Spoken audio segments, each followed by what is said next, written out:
Aroma tumis kangkung dengan terasi samar-samar memenuhi ruang makan yang tertata rapi. Arini meletakkan piring terakhir di atas meja, sebuah piring berisi ayam goreng lengkuas yang masih hangat. Semuanya tampak sempurna, sebuah cerminan dari kehidupan yang ia bangun bersama suaminya, Bhaskara, selama 7 tahun terakhir. Rumah itu tidak terlalu besar namun terasa hangat dan penuh cinta, atau setidaknya itulah yang Arini yakini sepenuh hati. Sebagai seorang manajer keuangan di sebuah perusahaan multinasional, Arini terbiasa dengan keteraturan dan perhitungan. Ia menerapkan prinsip yang sama dalam rumah tangganya, memastikan semua berjalan sesuai rencana, memastikan kebahagiaan menjadi hasil akhir dari setiap usahanya. Pintu depan terbuka, diikuti oleh suara langkah kaki yang sangat ia kenal. Bhaskara masuk dengan senyum yang lebih lebar dari biasanya. Ia meletakkan tas kerjanya di sofa ruang tengah dan langsung menghampiri Arini di ruang makan. Ia memeluk Arini dari belakang, meletakkan dagunya di bahu sang istri. "Ada apa ini, Mas?" tanyanya sambil tersenyum, merasakan energi positif yang tidak biasa dari suaminya. "Wanginya beda sekali hari ini." Bhaskara terkekeh. "Tentu saja beda," jawabnya. "Hari ini adalah hari yang bersejarah." Ia melepaskan pelukannya dan duduk di kursi, matanya berbinar menatap Arini. Arini ikut duduk di hadapannya, menuangkan nasi ke piring Bhaskara. Ia menunggu dengan sabar. Bhaskara adalah tipe orang yang suka membangun antisipasi, dan Arini sudah sangat mengenali kebiasaan itu. Mereka mulai makan dalam diam sejenak, hanya suara sendok dan garpu yang beradu pelan dengan piring. "Jadi, tidak mau cerita?" tanya Arini akhirnya, memecah keheningan. Bhaskara menelan kunyahannya dan meletakkan alat makannya. Ia mencondongkan tubuhnya ke depan, seolah hendak membisikkan sebuah rahasia negara. "Aku dapat promosi, sayang." Mata Arini langsung melebar. Ia merasakan gelombang kebahagiaan yang tulus menjalari tubuhnya. "Benarkah, Mas?" tanyanya memastikan. "Selamat. Aku tahu kamu pasti bisa." Ia benar-benar merasa bangga. Selama ini, ia tidak hanya menjadi istri, tapi juga pendukung utama karir Bhaskara. Ia sering membantu Bhaskara menyiapkan presentasi, memberinya masukan dari sudut pandang keuangan, bahkan mengorbankan waktu istirahatnya untuk mendengarkan keluh kesah Bhaskara tentang politik kantor. "Bukan cuma itu," lanjut Bhaskara, senyumnya semakin mengembang. "Aku tidak hanya naik jabatan menjadi kepala cabang, tapi aku juga diberikan kepercayaan untuk memimpin kantor cabang baru di area pusat bisnis. Kantornya jauh lebih megah, lebih modern. Ini lompatan besar bagi kita." Arini mengangguk-angguk antusias. "Ini berita yang luar biasa. Kapan kamu mulai pindah ke kantor baru?" tanyanya. "Minggu depan sudah mulai efektif. Dan untuk merayakannya, aku akan mengadakan syukuran kecil-kecilan di sana. Tepatnya Jumat malam besok. Hanya untuk tim inti dan beberapa petinggi regional." "Tentu saja," jawab Arini cepat. "Kita harus merayakannya. Nanti aku bantu siapkan apa yang perlu dibawa. Mungkin aku bisa pesankan tumpeng atau kue-kue dari langganan kita." Bhaskara menggeleng pelan. "Nah, ini bagian yang sedikit rumit," katanya, nadanya berubah sedikit lebih serius. "Acaranya sangat formal dan internal, sayang. Ini lebih seperti rapat koordinasi awal yang dibungkus dengan nama syukuran agar lebih santai. Jadi, untuk kali ini, hanya staf dan jajaran direksi saja yang diundang. Kamu tidak perlu ikut." Senyum di wajah Arini sedikit memudar. "Oh, begitu," ucapnya pelan. Ia mencoba memahami. Mungkin memang begitu aturannya di perusahaan Bhaskara. Tapi tetap saja, ada sedikit rasa kecewa yang menyelinap di hatinya. Sebagai istri yang merasa ikut andil dalam kesuksesan itu, ia merasa wajar jika ingin hadir di momen perayaannya. Bhaskara sepertinya menyadari perubahan raut wajah istrinya. Ia segera meraih tangan Arini di atas meja. "Jangan sedih begitu, dong. Ini bukan pesta, sayang. Kamu pasti akan bosan setengah mati mendengarkan kami bicara soal target dan strategi sepanjang malam. Aku janji, setelah acara kantor itu selesai, Sabtu malamnya kita rayakan berdua. Kita bisa makan malam di restoran favoritmu, bagaimana?" Arini menatap mata suaminya, mencari kesungguhan di sana. Ia melihatnya, atau ia memilih untuk melihatnya. Ia menghela napas dan memaksakan seulas senyum. "Baiklah kalau begitu. Aku mengerti. Yang penting kariermu semakin baik." Bhaskara tersenyum lega. "Nah, begitu dong istriku yang paling pengertian." Ia melanjutkan makannya dengan lahap, menceritakan dengan antusias tentang desain interior kantor barunya, tentang fasilitas canggih yang ada di sana, dan tentang tim baru yang akan ia pimpin. Arini mendengarkan dengan saksama, mengangguk dan sesekali bertanya. Namun, di dasar pikirannya, sebuah pertanyaan kecil mulai terbentuk, begitu kecil hingga nyaris tak terdengar. Mengapa sebuah acara syukuran harus begitu eksklusif? Mengapa ia, bagian terpenting dari hidup Baskara, tidak bisa menjadi bagian dari momen penting itu, bahkan hanya untuk sekadar hadir dan tersenyum di sudut ruangan? Ia menepis pikiran itu jauh-jauh, menganggapnya hanya sebagai perasaan kecewa sesaat. Malam itu, ia tidur di samping suaminya dengan perasaan bangga yang bercampur dengan sebersit kegelisahan yang tak bisa ia jelaskan. Hari Jumat tiba lebih cepat dari yang Arini duga. Siang itu ia disibukkan dengan laporan kuartalan di kantornya. Tumpukan data dan angka berhasil mengalihkan pikirannya dari acara syukuran Baskara. Ia adalah seorang profesional, dan ketika bekerja, ia memberikan 100% fokusnya. Rekan-rekannya menghormatinya karena ketelitian dan ketegasannya. Ia menikmati pekerjaannya, menikmati perasaan memegang kendali atas tanggung jawab yang diberikan kepadanya. Sore harinya, saat perjalanan pulang, pikirannya kembali tertuju pada Baskara. Ia membayangkan suaminya sedang bersemangat mempersiapkan acara di kantor barunya. Ia memutuskan untuk mampir ke sebuah toko kue dan membelikan beberapa jenis kue kering kesukaan Baskara, sekadar untuk camilan suaminya sebelum berangkat nanti. Ketika Arini tiba di rumah, Baskara sudah pulang lebih dulu dan sedang memilih kemeja di kamar tidur. Lemari pakaian terbuka lebar, menunjukkan beberapa pilihan yang sudah ia keluarkan. "Sudah pulang, Mas," sapa Arini sambil meletakkan kotak kue di meja rias. Baskara menoleh dan tersenyum. "Iya, sengaja pulang lebih awal biar bisa siap-siap dengan tenang." "Menurutmu lebih bagus yang biru tua ini atau yang hitam?" tanyanya sambil memegang dua kemeja di depan tubuhnya. Arini mengamati sejenak. "Yang biru tua saja, kelihatannya lebih berwibawa," jawabnya. Ia melihat suaminya menyemprotkan parfum lebih banyak dari biasanya. Aroma maskulin yang tajam itu memenuhi seluruh ruangan. Baskara tampak sangat bersemangat, seperti anak kecil yang akan pergi ke pesta ulang tahun. Entah kenapa, pemandangan itu terasa sedikit aneh. Untuk sebuah acara kantor yang katanya formal dan teknis, Baskara berdandan terlalu berlebihan. "Kamu yakin ini bukan pesta, Mas?" tanya Arini lagi, mencoba terdengar santai. "Kamu terlihat sangat rapi." Baskara tertawa sambil merapikan rambutnya di depan cermin. "Kesan pertama itu penting, sayang. Aku akan bertemu dengan petinggi-petinggi regional. Aku harus terlihat profesional dan meyakinkan." "Kamu tenang saja." Arini hanya mengangguk, tidak mau merusak suasana hati suaminya. Ia membantu Baskara merapikan kerah kemejanya. Mereka berpelukan sejenak sebelum Baskara berangkat. Ciuman yang mendarat di kening Arini terasa sedikit terburu-buru, tidak seperti biasanya. "Hati-hati di jalan," ucap Arini pelan. "Tentu. Jangan menungguku. Mungkin akan pulang lewat tengah malam." "Langsung tidur saja." "Ya," sahut Baskara sebelum berbalik dan berjalan cepat keluar rumah. Arini berdiri di ambang pintu, melihat mobil suaminya perlahan menjauh dan hilang di tikungan jalan. Malam itu, rumah terasa 2 kali lebih sunyi. Awalnya, Arini mencoba menikmati waktu sendirinya. Ia menyalakan televisi, mencari film yang menarik. Namun tak ada satupun yang bisa menahan perhatiannya. Ia membuka buku yang sedang ia baca, tapi matanya hanya menatap kosong pada barisan huruf tanpa menyerap maknanya. Perasaan gelisah yang sempat ia tepis beberapa hari lalu kini kembali dengan kekuatan penuh. Intuisi, sesuatu yang sering dianggap tidak logis, kini berteriak di dalam dirinya. Ada yang tidak beres. Pukul 9 malam, ia memutuskan untuk mengirim pesan singkat kepada Baskara. "Bagaimana acaranya, Mas?" seru. Balasan datang 10 menit kemudian, waktu yang terasa sangat lama bagi Arini. "Seru, sayang." Sedang mendengarkan sambutan dari direksi. Hanya itu. Tidak ada detail lebih lanjut. Arini mencoba lagi. "Coba kirim foto suasana di sana. Aku mau lihat kantor barunya." Kali ini balasannya datang lebih cepat. Sebuah foto masuk ke ponselnya. Tapi foto itu justru membuat jantung Arini berdebar lebih kencang. Foto itu adalah gambar close-up sebuah gelas berisi minuman berwarna keemasan dengan latar belakang yang buram dan gelap. Itu bukan foto suasana sebuah acara kantor. Itu bisa diambil di mana saja. Di bar, di restoran, atau bahkan di tempat lain. Arini menatap foto itu lama. Tangannya mulai terasa dingin. Mengapa Baskara tidak mengirim foto yang lebih jelas? Mengapa ia menyembunyikan latarnya?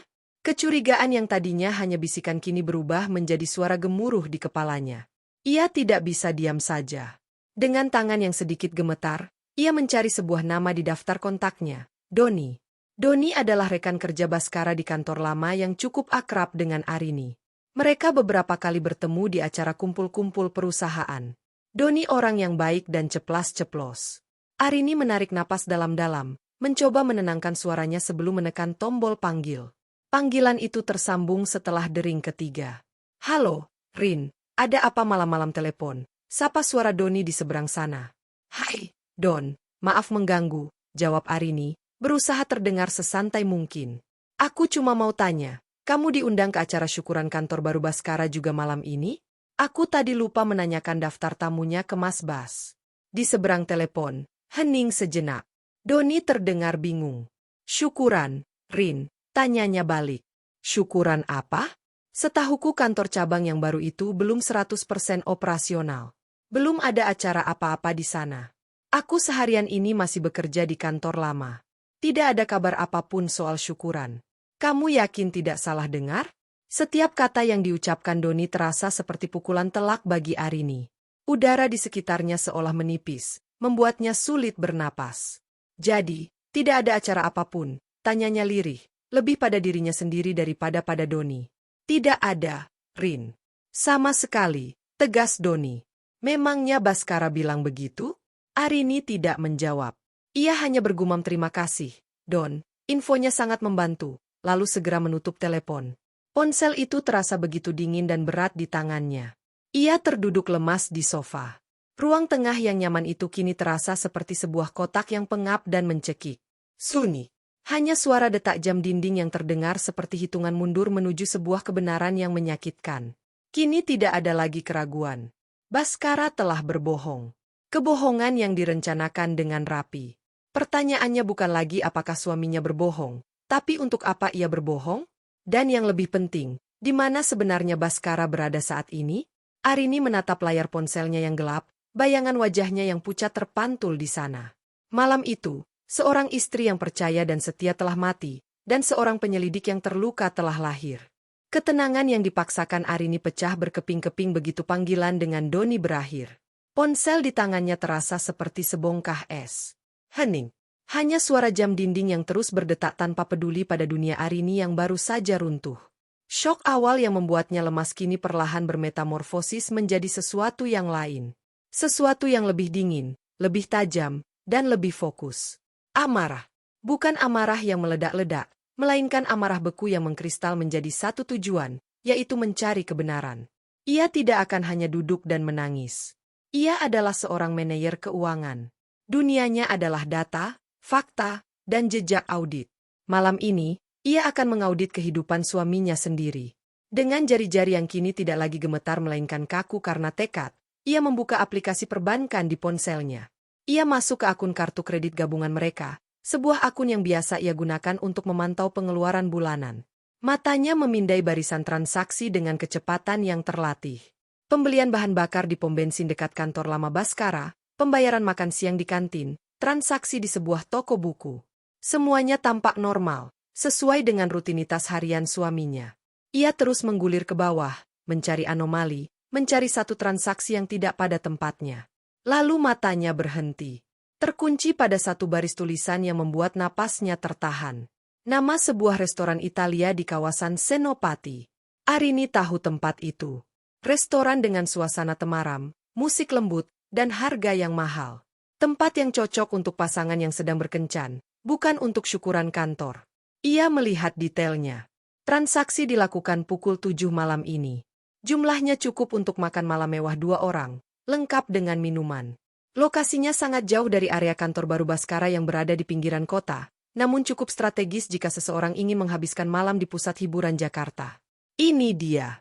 Bukti pertama yang tak terbantahkan. Kebohongan Baskara kini memiliki lokasi dan waktu. Tapi masih ada satu kepingan puzzle yang hilang, kepingan yang paling penting, yaitu dengan siapa. Arini menutup aplikasi perbankan, pikirannya bekerja cepat. Jika Baskara cukup ceroboh untuk menggunakan kartu kredit bersama, mungkin ia juga meninggalkan jejak lain. Jejak digital. Tujuan berikutnya adalah media sosial. Arini tahu ia tidak akan menemukan apapun di halaman utama profil Baskara. Suaminya cukup pintar untuk menjaga citranya tetap bersih di sana. Ia harus menggali lebih dalam. Ia membuka aplikasi Instagram dan masuk ke profil Baskara. Ia tidak melihat foto-foto. Ia memilih untuk memeriksa aktivitasnya. Daftar akun yang baru diikuti, unggahan yang disukai, komentar yang ditinggalkan. Ini adalah pekerjaan yang membosankan dan menyakitkan, seperti mengupas luka lapis demi lapis. Ia menggulir tanpa henti. Sebagian besar adalah unggahan dari teman-teman lama mereka, beberapa meme, dan akun-akun berita. Tidak ada yang aneh. Namun Arini tidak menyerah. Ia terus menggulir, kembali ke aktivitas beberapa minggu ke belakang. Kemudian sebuah pola mulai muncul. Ada satu akun yang sering sekali muncul di daftar, suka, Baskara. Akun dengan nama Diana Anindita. Fotonya menampilkan seorang wanita muda yang cantik, dengan senyum percaya diri dan tatapan mata yang tajam. Arini merasakan getaran tidak suka saat melihatnya. Ia membuka profil Diana. Akun itu tidak dikunci. Terbuka untuk umum, memamerkan sebuah kehidupan yang tampak sempurna. Foto-foto di berbagai kafe mahal, foto perjalanan liburan, dan tentu saja, beberapa foto di lingkungan kantor. Di salah satu keterangan fotonya, Diana menulis, "Hari pertama di tempat baru, semoga membawa berkah." Foto itu diunggah sekitar sebulan yang lalu. Jantung Arini berdegup sedikit lebih kencang. Jadi ini rekan kerja baru yang diceritakan Baskara. Arini mulai memeriksa interaksi antara Baskara dan Diana. Komentar-komentar Baskara di unggahan Diana awalnya tampak biasa dan profesional. "Selamat atas penempatannya, Bu Diana. Semoga betah di tim kami." Namun semakin kesini, nada komentarnya berubah. Semakin santai, semakin personal. Ada sebuah komentar di bawah foto Diana yang sedang memegang secangkir kopi. "Terima kasih traktirannya kemarin, Pak Bos." Baskara membalasnya dengan emoji kedipan mata.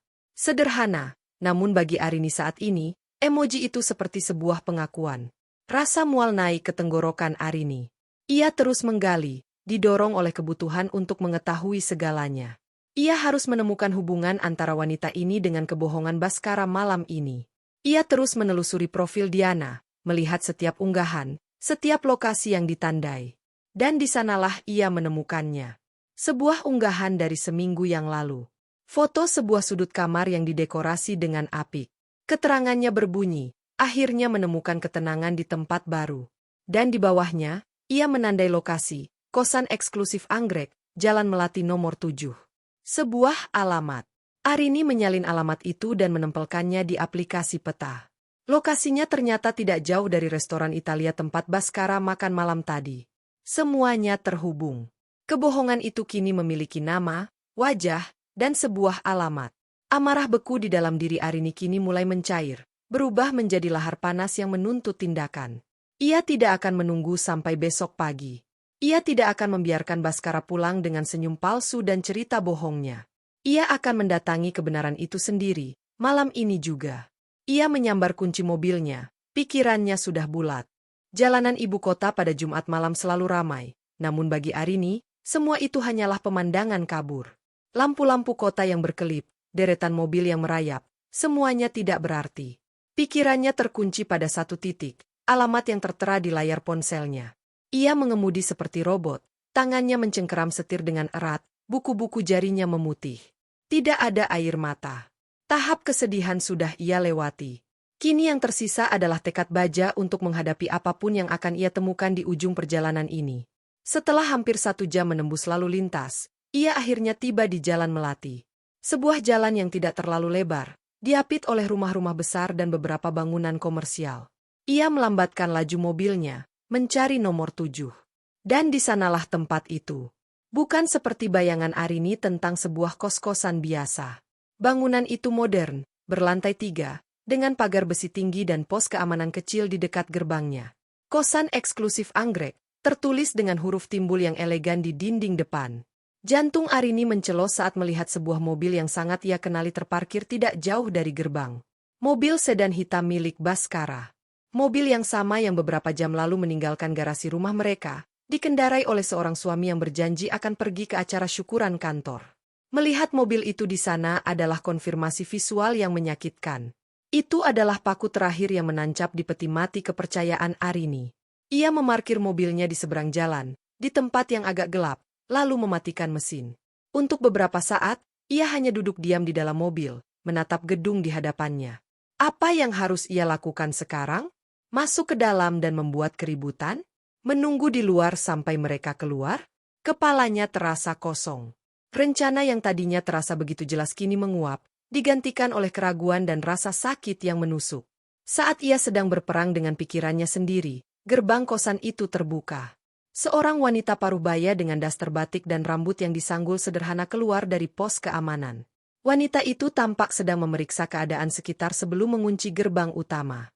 Arini menyipitkan matanya, mencoba melihat wajah wanita itu lebih jelas di bawah cahaya lampu jalan yang redup. Ada sesuatu yang familiar pada postur tubuh dan cara berjalannya. Wanita itu berbalik, dan saat wajahnya tersorot cahaya, Arini terkesiap. Ia mengenali wanita itu. Itu Bu Ratmi, seorang teman baik almarhumah ibunya. Dulu, saat ibunya masih hidup, Bu Ratmi sering berkunjung ke rumah mereka. Setelah ibunya meninggal, hubungan mereka memang merenggang karena kesibukan masing-masing, tapi Arini tidak akan pernah melupakan wajah ramah itu. Sebuah kebetulan yang begitu luar biasa hingga terasa seperti sebuah takdir. Tanpa berpikir dua kali, Arini keluar dari mobil dan menyeberang jalan.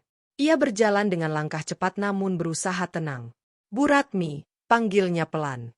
Wanita itu menoleh, menyipitkan matanya mencoba mengenali sosok yang mendekat. Ketika Arini sudah cukup dekat, mata Bu Ratmi melebar karena terkejut. Arini?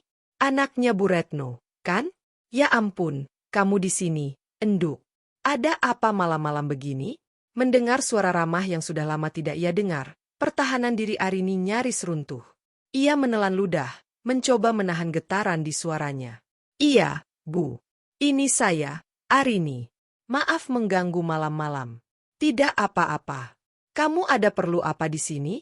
Mau cari siapa? Tanya Bu Ratmi. Senyumnya masih ramah namun matanya menunjukkan rasa penasaran. Arini ragu sejenak. Haruskah ia menceritakan semuanya? Tapi melihat tatapan tulus Bu Ratmi, tatapan yang mengingatkannya pada ibunya, ia merasa bisa mempercayai wanita ini. Ia menunjuk ke arah mobil Baskara dengan dagunya. Saya seperti melihat mobil suami saya di sini, Bu. Sedan hitam itu. Apakah ibu tahu siapa pemiliknya atau siapa yang sering ia kunjungi? Raut wajah Bu Ratmi seketika berubah. Senyum ramahnya perlahan menghilang, digantikan oleh ekspresi serius. Ia mengikuti arah pandang Arini ke mobil hitam itu, lalu kembali menatap Arini. Wajahnya menunjukkan pemahaman dan simpati. Oh, mobil itu, ucapnya pelan. Laki-laki yang membawa mobil itu sering ke sini. Dia tamu salah satu penghuni di kamar nomor 12, namanya Diana. Diana. Nama itu terdengar seperti racun di telinga Arini. Jadi benar. Semuanya benar. Bu Ratmi melihat wajah pucat Arini dan sorot mata yang terluka. Ia seolah bisa membaca seluruh cerita tanpa perlu dijelaskan. Ia melangkah lebih dekat dan memegang lengan Arini dengan lembut. Kamu jangan berdiri di sini, Enduk. Tidak baik dilihat orang. Ayo, masuk dulu ke dalam. Arini hanya bisa mengangguk pasrah. Ia mengikuti Bu Ratmi masuk melalui gerbang kecil di samping gerbang utama. Mereka berjalan menuju sebuah paviliun kecil yang merupakan kediaman pribadi Bu Ratmi, terpisah dari bangunan utama kosan. Silakan duduk. Minum teh dulu biar tenang, kata Bu Ratmi sambil menyilakan Arini duduk di kursi teras. Bu Ratmi adalah wanita yang tajam dan berpengalaman. Ia sudah bisa menduga apa yang terjadi. Ia sudah lama merasa curiga dengan pria yang sering datang bertamu ke kamar Diana. Pria itu selalu datang saat malam, dan dari gerak-geriknya, ia tampak jelas bukan sekadar teman biasa. Arini duduk dengan perasaan campur aduk. Di satu sisi, ia hancur. Di sisi lain, ia merasa sedikit lega karena menemukan sekutu yang tak terduga. Ia menatap Bu Ratmi dengan mata berkaca-kaca. Bu Ratmi duduk di hadapannya, menatapnya dengan tatapan prihatin. Suamimu bilang apa sama kamu? Tanyanya langsung pada inti masalah. Bilang ada acara syukuran di kantor barunya. Jawab Arini dengan suara serak. Bu Ratmi menghela napas panjang, tatapannya mengeras. Kurang ajar betul laki-laki itu, desisnya. Ia lalu mencondongkan tubuhnya ke arah Arini. Dengar, Enduk. Bibi tidak mau ikut campur terlalu dalam urusan rumah tanggamu. Tapi Bibi juga tidak suka ada perbuatan maksiat terjadi di bawah atap Bibi. Kalau kamu butuh bukti, jangan khawatir. Semua lorong di kosan ini, termasuk yang di depan kamar nomor 12, ada CCTV-nya. Tawaran itu bagaikan seberkas cahaya di tengah kegelapan pekat yang menyelimuti Arini. Matanya yang tadi berkaca-kaca kini memancarkan secercah harapan yang dingin dan tajam. Bukti. Itulah yang ia butuhkan. Bukti yang tidak bisa disangkal. Ia menatap Bu Ratmi, dan untuk pertama kalinya malam itu, ia mengangguk dengan tegas. Saya mau lihat, Bu. Saya mau lihat semuanya. Paviliun pribadi Bu Ratmi terasa seperti sebuah oase yang terisolasi dari kekacauan di luar. Ruang kerjanya kecil dan fungsional, didominasi oleh sebuah meja kayu jati tua dengan seperangkat komputer di atasnya. Bau minyak kayu putih dan teh melati yang baru diseduh samar-samar tercium, sebuah kontras yang aneh dengan misi mengerikan yang akan mereka lakukan. Arini duduk di sebuah kursi kayu di depan meja, punggungnya tegak lurus, seluruh tubuhnya menegang seperti senar gitar yang ditarik terlalu kencang. Bu Ratmi duduk di kursinya dengan gerak yang efisien. Ia tidak banyak bicara, seolah mengerti bahwa saat ini kata-kata penghiburan tidak ada gunanya. Yang dibutuhkan Arini adalah fakta, sekeras dan sepahit apapun itu. Tangan keriputnya bergerak lincah di atas tetikus, mengklik beberapa ikon di layar monitor. Sebuah program dengan tampilan kotak-kotak video dari berbagai sudut muncul di layar. Kamera nomor 8, lorong lantai 2, gumam Bu Ratmi lebih pada dirinya sendiri. Ia memilih salah satu kotak, yang kemudian memenuhi seluruh layar. Tampilan itu menunjukkan sebuah koridor panjang yang bersih dengan beberapa pintu di sisi kanan dan kiri. Terlihat steril dan sepi. Jam berapa suamimu berangkat dari rumah? Tanya Bu Ratmi tanpa menoleh. Sekitar jam 7 tadi, Bu, jawab Arini. Suaranya nyaris tak terdengar. Bu Ratmi mengangguk. Ia mengklik ikon kalender, memilih tanggal hari ini. Kemudian ia menggeser penanda waktu pada baris di bawah layar, memundurkannya ke pukul 7 malam. Ia menekan tombol putar. Rekaman itu mulai berjalan dalam mode dipercepat. Arini menahan napas, matanya terpaku pada layar, mengamati setiap gerakan, setiap bayangan yang melintas. Koridor itu tetap kosong untuk waktu yang lama. Hanya seorang petugas kebersihan yang lewat mendorong troli, lalu seorang gadis muda keluar dari salah satu kamar dan berjalan menjauh. Lalu, pada penanda waktu yang menunjukkan pukul 8:15, dua sosok muncul dari ujung koridor. Jantung Arini terasa seperti diremas. Ia mengenali siluet itu bahkan dari kejauhan. Baskara. Dan di sampingnya, berjalan begitu dekat hingga pinggul mereka bersentuhan, adalah wanita dari foto profil media sosial itu, Diana. Bu Ratmi memperlambat kecepatan video menjadi normal. Dunia Arini seolah menyempit, hanya terfokus pada gambar bergerak di hadapannya. Baskara tidak sedang berjalan seperti seorang tamu yang mengunjungi rekan kerja. Lengan kanannya melingkar santai di pinggang Diana, menarik wanita itu lebih dekat. Diana sendiri menyandarkan kepalanya sejenak di bahu Baskara sambil tertawa. Tawa tanpa suara di layar itu terasa lebih memekakan telinga daripada teriakan apapun. Arini bisa melihat dengan jelas ekspresi wajah suaminya. Itu adalah ekspresi kepuasan dan kebahagiaan murni, sebuah ekspresi yang sudah sangat lama tidak ia lihat ditujukan untuknya. Mereka berhenti tepat di depan sebuah pintu, kamar nomor 12. Baskara tidak langsung masuk. Ia membalikan tubuh Diana menghadapnya, kedua tangannya kini menangkup wajah wanita itu. Ia menyibakkan sehelai rambut yang jatuh di pipi Diana dengan gerakan yang begitu lembut, begitu intim. Gerakan kecil itu, sebuah gestur yang penuh perhatian, terasa seperti ribuan jarum yang menusuk jantung Arini. Lalu Baskara menunduk dan menciumnya. Bukan ciuman singkat di pipi. Itu adalah ciuman di bibir, dalam dan penuh gairah, yang berlangsung selama beberapa detik. Di koridor sebuah kosan, di bawah sorotan lampu neon dan kamera pengawas, suaminya telah menyerahkan sisa-sisa terakhir dari pernikahan mereka. Setelah ciuman itu berakhir, Diana tersenyum dan membuka pintu kamarnya. Mereka masuk bersama-sama, dan pintu itu tertutup dengan pelan, meninggalkan koridor yang kembali kosong. Layar monitor kini hanya menampilkan pemandangan yang sunyi, namun bagi Arini, gambar pengkhianatan itu terus terulang di kepalanya. Sakit. Rasa sakitnya begitu luar biasa hingga membuatnya sulit bernapas. Tapi tidak ada air mata yang jatuh. Rasa sakit itu begitu dalam hingga membakar habis semua kesedihannya, menyisakannya dengan kekosongan yang dingin.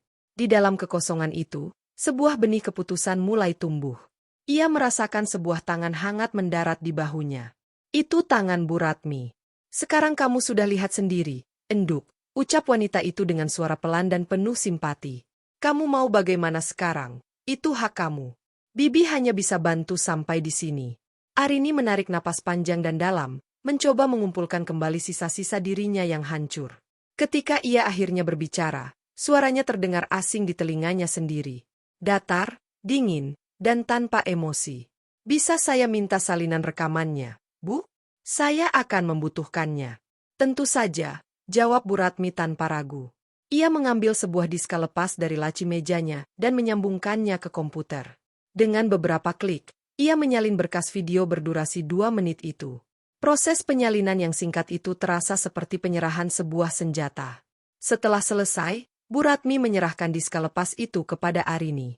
Ini, simpan baik-baik. Ini bukti yang sangat kuat. Arini menerima benda kecil itu, menggenggamnya erat di telapak tangannya. Rasanya dingin dan solid. Sebuah bukti nyata dari sebuah kebohongan. Terima kasih banyak, Bu. Saya tidak akan pernah melupakan kebaikan Ibu, ucap Arini sambil berdiri. Ia menatap Bu Ratmi, dan wanita parubaya itu melihat sesuatu yang berbeda di mata Arini. Kesedihan yang tadi dilihatnya telah lenyap, digantikan oleh kilatan baja yang dingin. Arini yang masuk ke paviliun ini adalah seorang istri yang terluka. Arini yang akan melangkah keluar adalah seorang eksekutor yang siap menjalankan tugasnya. Pikirannya sudah tidak lagi berkabut. Rencananya mulai terbentuk, jernih dan tajam. Ia tahu persis apa yang harus ia lakukan selanjutnya. Arini tidak langsung kembali ke gedung utama kosan. Ia berhenti sejenak di area taman kecil yang remang-remang, duduk di bangku kosong. Ia butuh saksi. Ia tidak bisa melakukan ini sendirian, bukan karena ia takut, tapi karena ia berpikir jauh ke depan. Ia butuh seseorang yang bisa memberikan kesaksian objektif jika diperlukan nanti. Ia mengeluarkan ponselnya dan menghubungi satu nomor, adiknya, Bayu. Panggilan itu dijawab dengan cepat. Halo, Mbak. Ada apa? Sapa suara Bayu yang terdengar cemas karena ditelepon selarut ini. Bayu, aku butuh kamu di sini sekarang, ucap Arini, suaranya tetap datar dan terkendali. Aku kirimkan alamatnya. Jalan Melati nomor 7. Jangan banyak tanya, datang saja secepat kamu bisa. Aku butuh saksi. Meskipun bingung, Bayu mendengar nada serius dalam suara kakaknya yang tidak bisa dibantah. Ia hanya menjawab, "Oke, Mbak, aku segera ke sana." Lalu menutup telepon. Sambil menunggu, Arini mempersiapkan senjatanya. Ia menyalin berkas video dari diska lepas ke ponselnya. Ia juga membawa sebuah pengeras suara portabel kecil yang kebetulan selalu ada di dalam tasnya. Semua sudah siap. Sekitar 20 menit kemudian, sebuah sepeda motor berhenti di depan gerbang. Bayu turun dengan wajah penuh tanda tanya. Arini menemuinya di gerbang. Ada apa sebenarnya, Mbak? Kamu baik-baik saja? Tanya Bayu cemas. Aku baik-baik saja, jawab Arini dingin. Mas Bas ada di dalam, di salah satu kamar kos di sini, bersama seorang perempuan. Dia bilang padaku sedang syukuran di kantor. Wajah Bayu seketika mengeras karena marah. Kurang ajar, desisnya. Ayo kita labrak, Mbak. Bukan itu tujuan kita, potong Arini tegas. Aku tidak butuh keributan. Aku cuma butuh kamu berdiri di belakangku, diam, dan lihat semuanya. Kamu mengerti? Kamu adalah saksiku. Bayu menatap kakaknya, melihat ketenangan yang mengerikan di wajahnya, dan mengangguk patuh. Ia percaya pada kakaknya. Mereka berdua, ditemani Bu Ratmi yang mengawasi dari kejauhan untuk memastikan tidak terjadi hal-hal yang tidak diinginkan, berjalan menyusuri lorong lantai 2. Langkah kaki mereka menggema pelan di koridor yang sepi. Mereka berhenti di depan pintu kamar nomor 12. Arini mengambil napas dalam-dalam, bukan karena gugup, tapi untuk menstabilkan detak jantungnya. Lalu ia mengetuk pintu. Bukan ketukan panik atau marah. 3 ketukan yang tenang, jelas, dan berwibawa. Tok, tok, tok. Hening sejenak. Lalu terdengar suara langkah kaki dari dalam. Pintu terbuka. Baskara berdiri di sana, hanya mengenakan kaos oblong dan celana pendek. Wajahnya menunjukkan ekspresi jengkel karena diganggu, yang dalam sepersekian detik berubah menjadi horor murni ketika melihat siapa yang berdiri di hadapannya. Warna kulitnya langsung pucat pasi, mulutnya sedikit terbuka, matanya terpaku pada Arini seolah melihat hantu. Arini, bisiknya ngeri. Tanpa menunggu izin, Arini melangkah masuk, mendorong pelan tubuh Baskara yang membeku. Bayu mengikutinya, berdiri di dekat pintu seperti seorang pengawal. Pemandangan di dalam kamar itu persis seperti yang dibayangkan Arini. Pakaian wanita berserakan di kursi, 2 gelas anggur kosong di atas meja kecil, dan aroma parfum wanita yang bercampur dengan parfum Baskara. Dan di dekat tempat tidur, berdiri Diana, hanya terbalut gaun tidur satin tipis. Wajahnya yang cantik berubah dari bingung menjadi panik saat melihat Arini. Baskara akhirnya sadar dari keterkejutannya. Ia tergagap. Arini, ini tidak seperti yang kamu pikirkan. Aku bisa jelaskan semuanya. Arini menoleh padanya, tatapannya begitu dingin hingga bisa membekukan lahar. Lalu ia tersenyum tipis, senyum yang sama sekali tidak mencapai matanya. Wah, syukuran kantornya meriah sekali ya, Mas, ucapnya dengan nada percakapan biasa yang justru terdengar sangat mengerikan. Sampai pindah ke kamar kos begini. Pasti tim intinya spesial sekali. Diana tampak ingin mengatakan sesuatu, mungkin sebuah pembelaan diri, tapi Arini mengangkat satu tangannya, menyuruhnya diam tanpa suara. Tidak perlu dijelaskan, Mas, lanjut Arini, masih dengan nada yang sama. Aku lebih suka melihatnya sendiri. Aku rasa kalian juga perlu melihatnya, untuk mengingat-ingat betapa mesranya kalian malam ini. Sebelum Baskara atau Diana bisa bereaksi, Arini meletakkan ponsel dan pengeras suara kecilnya di atas meja. Ia menekan tombol putar. Beberapa detik kemudian, ruangan kecil itu dipenuhi oleh gambar dan suara dari rekaman CCTV. Adegan Baskara dan Diana yang berjalan mesra di koridor. Adegan Baskara membelai wajah Diana. Dan adegan ciuman mereka yang penuh gairah, kini terpampang besar di layar ponsel dengan suara yang diperkeras, memenuhi keheningan yang canggung. Baskara dan Diana hanya bisa menatap layar itu dengan ngeri. Mereka dipaksa menjadi penonton dari pengkhianatan mereka sendiri. Wajah Diana memerah padam karena malu dan marah, sementara Baskara hanya bisa menunduk, seluruh tubuhnya gemetar menahan malu yang tak tertanggungkan. Di luar, beberapa penghuni kos yang penasaran mulai membuka pintu kamar mereka sedikit, mengintip sumber suara yang tidak biasa itu. Penghinaan itu kini tidak lagi bersifat pribadi, tapi sudah menjadi tontonan publik skala kecil. Setelah adegan ciuman itu berakhir, Arini mematikan videonya. Keheningan kembali menyergap, terasa 100 kali lebih berat dari sebelumnya. Arini mengambil kembali ponsel dan pengeras suaranya, memasukkannya ke dalam tas dengan gerakan tenang. Ia menatap Baskara untuk terakhir kalinya, bukan lagi sebagai seorang istri, melainkan sebagai seorang hakim yang telah menjatuhkan vonis. Jangan hubungi aku. Kita bicara lewat pengacara saya, ucapnya dengan suara final yang tidak menerima bantahan. Setelah mengatakan itu, Arini berbalik badan dan berjalan keluar dari kamar itu dengan kepala tegak. Ia tidak menoleh ke belakang sama sekali. Bayu mengikutinya, sempat memberikan tatapan penuh kebencian pada Baskara sebelum menutup pintu di belakangnya. Arini berjalan melewati lorong, melewati pintu-pintu yang sedikit terbuka, tanpa memedulikan tatapan-tatapan penasaran. Saat ia melangkah keluar dari gedung kosan itu, menghirup udara malam yang dingin, ia merasa beban yang sangat berat terangkat dari pundaknya. Pernikahannya mungkin telah hancur malam ini, tetapi ia tidak hancur. Ia justru merasa terlahir kembali. Perang baru saja dimulai, dan ia telah memenangkan pertempuran pertama dengan telak. Matahari pagi menerobos masuk melalui celah gorden di kamar apartemen Bayu. Arini sudah terjaga sejak subuh. Ia tidak tidur di rumahnya, rumah yang kini terasa asing dan tercemar oleh kebohongan. Ia butuh tempat netral, tempat di mana ia bisa berpikir jernih tanpa dibayangi kenangan. Semalaman ia tidak menangis. Matanya kering, namun pikirannya bekerja tanpa henti, menyusun strategi seperti seorang jenderal yang akan maju ke medan perang. Kesedihan telah membeku menjadi sebuah energi yang dingin dan kuat. Energi untuk merebut kembali hidupnya. Ponselnya bergetar beberapa kali sejak subuh. Nama Baskara muncul di layar, lagi dan lagi. Puluhan panggilan tak terjawab dan rentetan pesan yang tidak ia buka. Arini memblokir nomor itu tanpa ragu. Babak drama emosional sudah selesai tadi malam. Sekarang adalah babak eksekusi. Tindakan pertamanya dilakukan tepat pada pukul 8 pagi, saat bank mulai beroperasi. Ia tidak menelepon sembarang orang.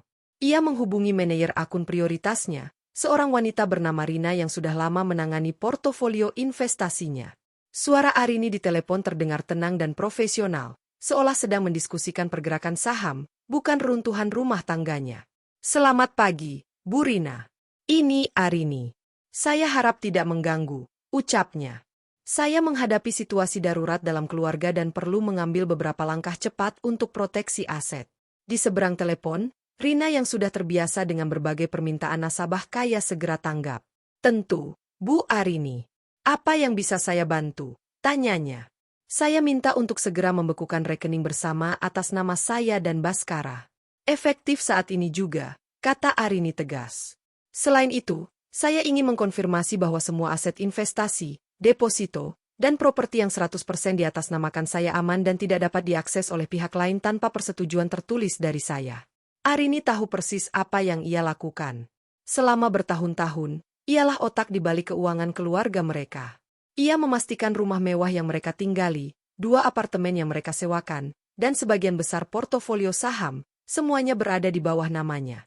Itu bukan karena ia tidak percaya pada Baskara, melainkan karena ia lebih cerdas dalam manajemen risiko. Baskara hanya menikmati hasilnya tanpa pernah peduli pada detail administrasinya. Sebuah kelalaian yang kini akan sangat ia sesali.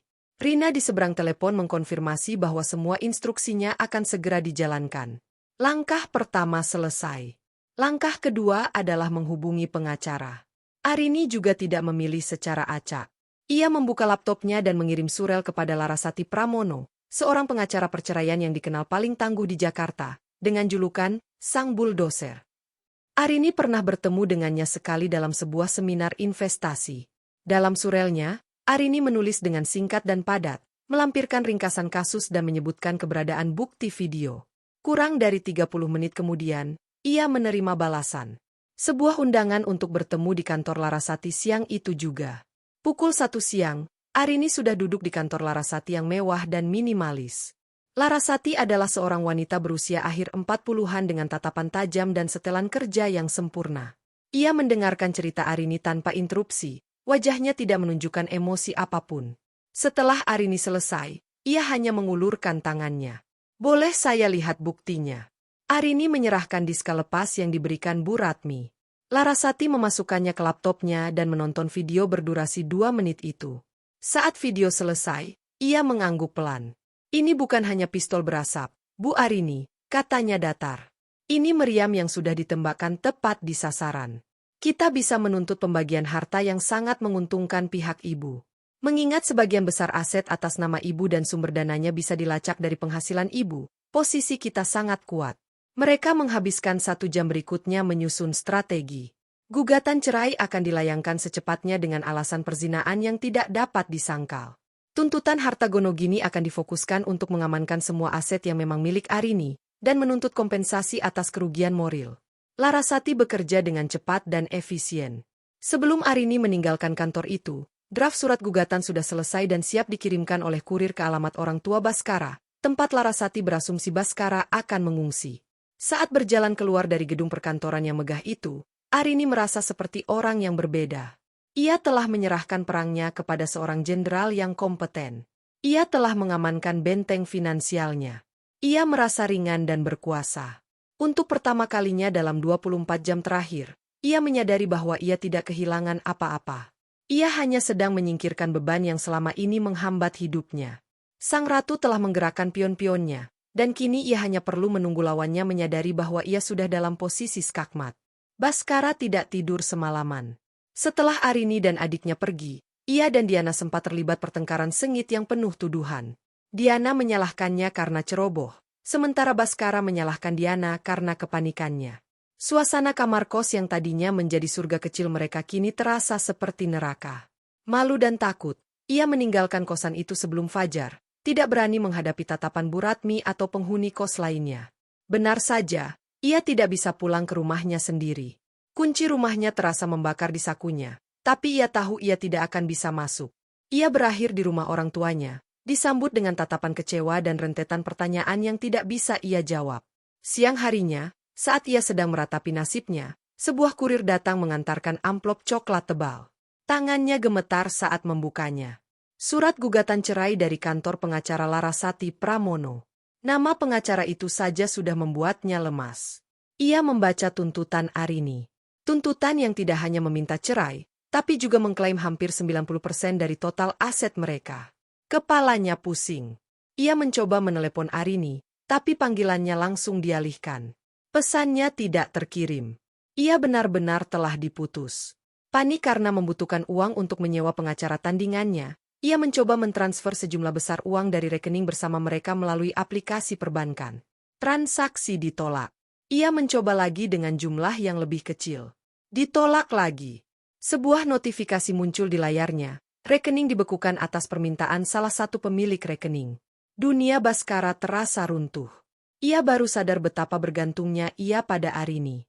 Ia yang menghasilkan uang, tapi Arini yang mengelolanya, menginvestasikannya, dan membuatnya berlipat ganda. Kini, akses ke semua itu telah tertutup rapat. Nasib Diana tidak lebih baik. Pagi itu juga, ia menerima pesan singkat dari Bu Ratmi. Isinya jelas, ia diberi waktu 2 kali 24 jam untuk mengosongkan kamarnya. Bu Ratmi tidak akan menoleransi perusak rumah tangga tinggal di propertinya. Dengan perasaan terhina, Diana mulai mengemasi barang-barangnya. Di saat yang bersamaan, kabar tentang insiden semalam menyebar dengan cepat di kantor. Grup-grup percakapan internal ramai membicarakan skandal kepala cabang baru. Itu adalah aib yang tidak bisa ditutupi. Tidak butuh waktu lama bagi Departemen Sumber Daya Manusia untuk bertindak. Siang itu, Baskara dan Diana menerima surel resmi. Panggilan untuk menghadap Dewan Direksi besok pagi. Itu hanyalah formalitas. Keduanya tahu apa artinya. Karir yang mereka bangun, posisi yang dibanggakan Baskara, semuanya akan segera berakhir. Perusahaan tidak akan mengambil risiko reputasinya tercoreng oleh skandal memalukan seperti ini. Malam harinya, Diana menelepon Baskara sambil menangis. Ia sudah diusir dari kosan dan kini menumpang sementara di tempat temannya. Baskara, yang juga sedang kalut, menjemputnya. Mereka berakhir di sebuah warung kopi murah di pinggir jalan, dua orang yang sama-sama kalah. Tidak ada lagi kemesraan, yang ada hanya keputusasaan. Ini semua gara-gara kamu, isak Diana. Kenapa kamu bisa sebodoh itu sampai istrimu tahu? Baskara yang sudah frustrasi membentak balik. Kenapa kamu menyalahkan aku? Kamu juga menikmatinya kan? Kita berdua yang salah. Pertengkaran mereka terhenti saat Diana mengatakan sesuatu yang membuat Baskara terdiam. Aku hamil, Mas, ucapnya lirih di antara isak tangis. Aku sudah tes tadi pagi. Positif. Baskara menatapnya dengan pandangan kosong. Kehamilan. Sebuah berita yang seharusnya membawa kebahagiaan kini terasa seperti vonis mati. Itu bukan lagi buah cinta, melainkan buah dari kehancuran mereka. Sebuah rantai baru yang akan mengikatnya pada wanita ini, pada kemiskinan, dan pada penyesalan seumur hidup. Mereka duduk dalam diam di tengah keramaian warung. Baskara, seorang pria yang sehari sebelumnya adalah seorang kepala cabang yang sukses, kini menjadi seorang pengangguran tanpa uang yang akan segera menjadi ayah. Diana, wanita yang bermimpi memiliki kehidupan mewah, kini hanya bisa berpegangan pada seorang pria yang sudah kehilangan segalanya. Karma instan itu terasa begitu cepat dan begitu brutal. Di sebuah apartemen sewaan yang sempit beberapa hari kemudian, mereka memulai hidup baru mereka. Sebuah kehidupan yang dibangun di atas puing-puing kebahagiaan orang lain, dan kini mereka harus membayar harganya setiap hari. 1 tahun berlalu. Waktu, seperti sungai yang terus mengalir, telah menghanyutkan banyak puing-puing masa lalu Arini. Proses perceraiannya dengan Baskara berjalan persis seperti yang direncanakan oleh Larasati. Dengan bukti yang tak terbantahkan, hakim dengan cepat mengabulkan gugatan cerai Arini. Keputusan pembagian harta Gonogini pun sangat menguntungkannya. Pengadilan mengakui bahwa sebagian besar aset, termasuk rumah utama, adalah murni hasil kerja keras dan investasi cerdas Arini, yang dibuktikan melalui rekam jejak finansial yang rapi. Baskara, dengan pengacara seadanya, tidak bisa berbuat banyak. Ia pergi dari pernikahan itu hanya dengan pakaian yang melekat di badan dan sejumlah kecil uang pesangon dari kantornya yang lama. Arini tidak lagi tinggal di rumah yang dulu ia bagi dengan Baskara. Meskipun rumah itu kini sepenuhnya miliknya, kenangan di dalamnya terlalu menyakitkan. Ia menjualnya dengan harga tinggi dan membeli sebuah gria tawang, penthouse, mewah di pusat kota dengan pemandangan cakrawala yang tak terbatas. Ia juga mengambil langkah berani dalam karirnya. Merasa jenuh dengan politik korporat, ia mengundurkan diri dari posisinya sebagai manajer keuangan dan mendirikan firma konsultan finansialnya sendiri. Klien-klien lamanya yang percaya pada kemampuannya ikut bersamanya. Dalam setahun, firmanya telah berkembang pesat. Namanya semakin dikenal di kalangan elit bisnis sebagai penasihat yang brilian. Ia bukan lagi Arini yang sama. Ia memotong rambutnya lebih pendek, memberinya penampilan yang lebih segar dan tegas. Ia rutin melakukan yoga setiap pagi, bukan untuk membentuk tubuh, tapi untuk menenangkan pikiran. Ia menemukan kedamaian dalam kesendiriannya, menikmati kebebasannya dengan bepergian ke tempat-tempat yang selalu ingin ia kunjungi. Ia telah sembuh. Bekas lukanya masih ada, namun tidak lagi terasa sakit, melainkan telah menjadi bagian dari kekuatannya. Suatu malam, ia menghadiri sebuah acara lelang amal yang diadakan di sebuah hotel bintang 5. Ia datang bukan untuk mencari perhatian, melainkan karena lembaga amal itu adalah salah satu yang ia dukung secara pribadi. Ia tampil elegan dalam balutan gaun malam berwarna zamrud, terlihat percaya diri dan memancarkan aura ketenangan. Saat itulah ia bertemu dengan Handoko Tirtayasa. Handoko adalah seorang konglomerat di bidang properti dan energi, seorang duda berusia akhir 50-an yang sangat dihormati di dunia bisnis. Ia adalah sponsor utama acara malam itu. Handoko memperhatikan Arini bukan saat ia berjalan anggun, melainkan saat Arini sedang terlibat dalam percakapan serius dengan seorang kolega bisnisnya, membahas tentang prospek pasar modal dengan analisis yang tajam dan data yang akurat. Handoko merasa tertarik. Setelah beberapa saat, ia mendekati Arini dengan senyum yang sopan dan hangat. "Selamat malam, maaf mengganggu," sapanya, suaranya dalam dan berwibawa. "Saya Handoko Tirtayasa. Saya tidak sengaja mendengar percakapan Anda tadi. Analisis Anda tentang sektor energi terbarukan sangat mengesankan." Arini sedikit terkejut namun tetap tenang. Ia menyambut uluran tangan Handoko. "Arini," jawabnya singkat. "Terima kasih. Itu memang bidang yang sedang saya dalami untuk klien saya." Percakapan mereka mengalir dengan mudah. Mereka tidak bicara tentang hal-hal basa-basi. Mereka membahas ekonomi makro, filantropi, hingga seni. Arini menemukan bahwa Handoko bukan hanya seorang pria kaya, tapi juga sangat cerdas, rendah hati, dan memiliki pandangan hidup yang dalam. Handoko, di sisi lain, terpikat oleh kecerdasan, kemandirian, dan ketenangan Arini. Ia melihat ada kekuatan di balik sorot mata wanita itu, kekuatan yang lahir dari pengalaman hidup yang tidak mudah. Ia bisa merasakannya karena ia juga pernah melewati kehilangan yang mendalam saat istrinya meninggal dunia beberapa tahun lalu. Di akhir acara, Handoko memberanikan diri. "Bu Arini," katanya dengan nada hormat. "Saya sangat menikmati percakapan kita. Jika Ibu tidak berkeberatan, saya ingin sekali mengundang Ibu makan malam, untuk melanjutkan diskusi kita." Arini terdiam sejenak. Sudah lebih dari setahun ia menutup hatinya rapat-rapat. Ia pikir ia tidak akan pernah bisa mempercayai pria lagi. Namun, melihat tatapan tulus dan penuh hormat di mata Handoko, sebuah perasaan hangat yang sudah lama hilang perlahan muncul kembali. Perasaan itu bukanlah debaran gairah yang bergejolak seperti dulu, melainkan sebuah kenyamanan yang menenangkan. Ia tersenyum, senyum tulus pertama yang ia berikan pada seorang pria setelah sekian lama. "Dengan senang hati, Pak Handoko," jawabnya. Malam itu, saat Arini pulang ke Gria Tawangnya yang sunyi, ia tidak lagi merasa kesepian. Ia berdiri di depan jendela kaca raksasa, menatap gemerlap lampu kota di bawahnya. Untuk pertama kalinya, ia merasa masa depan yang terbentang di hadapannya tidak hanya menjanjikan kesuksesan, tapi juga kemungkinan akan kebahagiaan baru. Sebuah kebahagiaan yang akan ia bangun di atas pondasi kejujuran, rasa hormat, dan kekuatannya sendiri. 2 tahun kemudian, pemandangan dari balkon sebuah villa privat di tepi Danau Como, Italia, sungguh menakjubkan. Air danau yang biru tenang dikelilingi oleh pegunungan hijau yang megah. Arini menghirup udara pagi yang segar, merasakan kehangatan sinar matahari Mediterania di kulitnya. Sebuah lengan kokoh melingkar di pinggangnya, diikuti sebuah ciuman lembut di pelipis. Itu Handoko, suaminya. Mereka telah menikah setahun yang lalu dalam sebuah upacara privat yang dihadiri keluarga dan sahabat terdekat. Kehidupan Arini kini penuh dengan kedamaian dan cinta yang dewasa. Handoko adalah partner dalam segala hal. Ia mengagumi kecerdasan Arini dan mendukung penuh karirnya.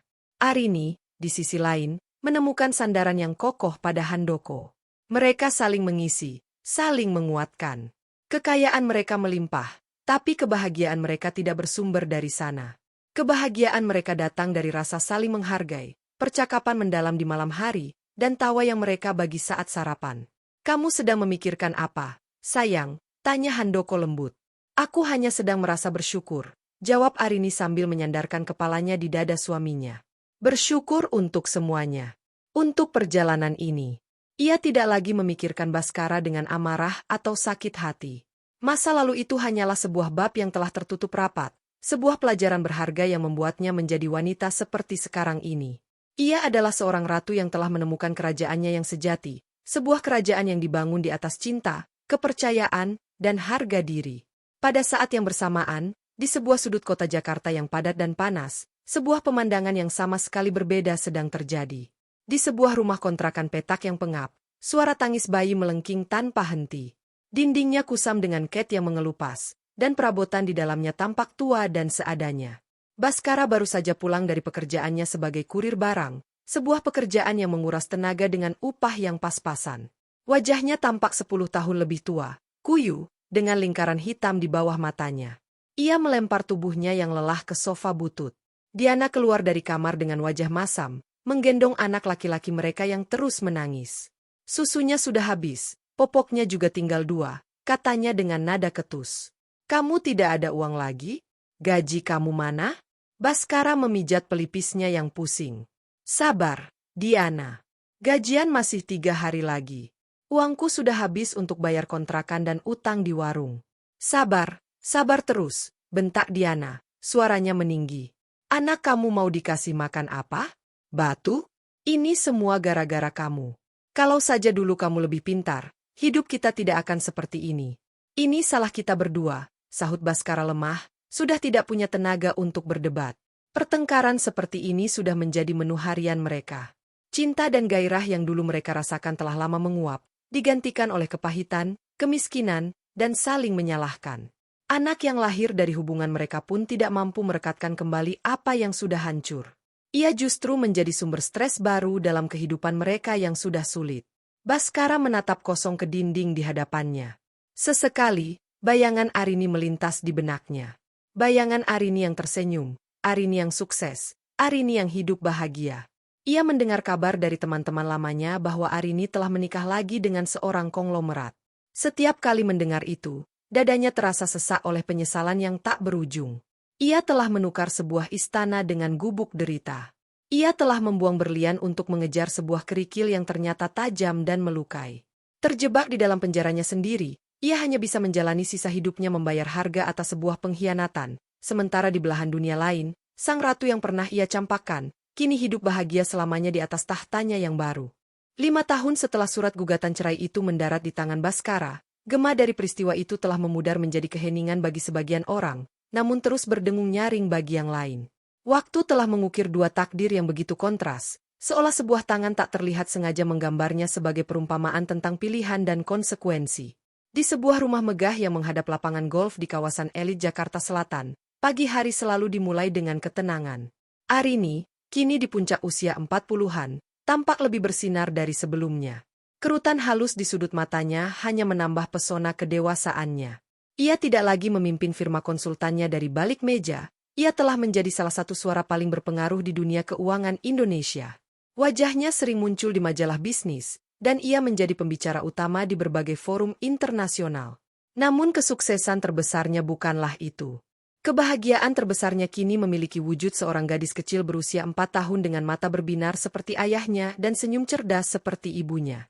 Anindya Tirtayasa. Putri kecilnya bersama Handoko adalah penegasan termanis dari babak baru kehidupannya. Handoko, dengan rambut yang mulai memutih namun dengan semangat yang tetap menyala, adalah pilar kekuatannya. Pernikahan mereka adalah sebuah kemitraan yang sejati. Mereka membangun bisnis bersama, membesarkan anak bersama, dan melalui setiap tantangan dengan diskusi dan rasa hormat. Kasih sayang di antara mereka tidak lagi berapi-api, melainkan sehangat dan sekonsisten mentari pagi, selalu ada, selalu memberi kehidupan. Kenangan tentang Baskara telah menjadi begitu jauh, begitu kabur, seperti sebuah film lama yang pernah ia tonton sekali dan nyaris tidak ia ingat lagi plotnya. Tidak ada lagi rasa sakit. Tidak ada lagi amarah. Jika ia mengingatnya, itu hanya sebagai sebuah data historis yang memicu serangkaian peristiwa yang pada akhirnya membawanya pada kebahagiaan sejati. Ia telah memaafkan, bukan untuk Baskara, tetapi untuk dirinya sendiri, untuk melepaskan jangkar terakhir yang menahannya di masa lalu. Suatu hari Sabtu yang cerah, Arini dan keluarganya menghabiskan waktu di sebuah pusat perbelanjaan paling mewah di kota. Handoko sedang menggandeng Anindya yang dengan riang menunjuk-nunjuk etalase sebuah toko mainan. Arini berjalan di samping mereka, tersenyum melihat tingkah putrinya. Suasana begitu sempurna, sebuah potret keluarga yang bahagia. Saat itulah, dari arah koridor lain, seorang pria berseragam petugas kebersihan berwarna biru kusam sedang mendorong troli berisi kantong-kantong sampah. Pria itu berjalan dengan kepala menunduk, punggungnya sedikit bungkuk karena lelah. Langkahnya berat, kontras dengan langkah-langkah ringan para pengunjung mal yang makmur. Saat ia mengangkat kepalanya sejenak untuk menyeka keringat di dahinya, matanya tanpa sengaja bertemu dengan pemandangan keluarga kecil yang sedang tertawa di depan toko mainan. Jantung pria itu seolah berhenti berdetak. Baskara. Ia membeku di tempat, tangannya mencengkeram erat gagang troli. Di hadapannya berdiri Arini. Lebih cantik, lebih berkelas, dan tampak sangat bahagia. Di sampingnya adalah seorang pria tua yang jelas sangat kaya dan berwibawa, menatap Arini dengan penuh pemujaan. Dan gadis kecil itu, tawa riangnya seperti lonceng kristal yang menusuk langsung ke ulu hati Baskara. Itu adalah kehidupan yang seharusnya menjadi miliknya. Itu adalah keluarga yang ia buang.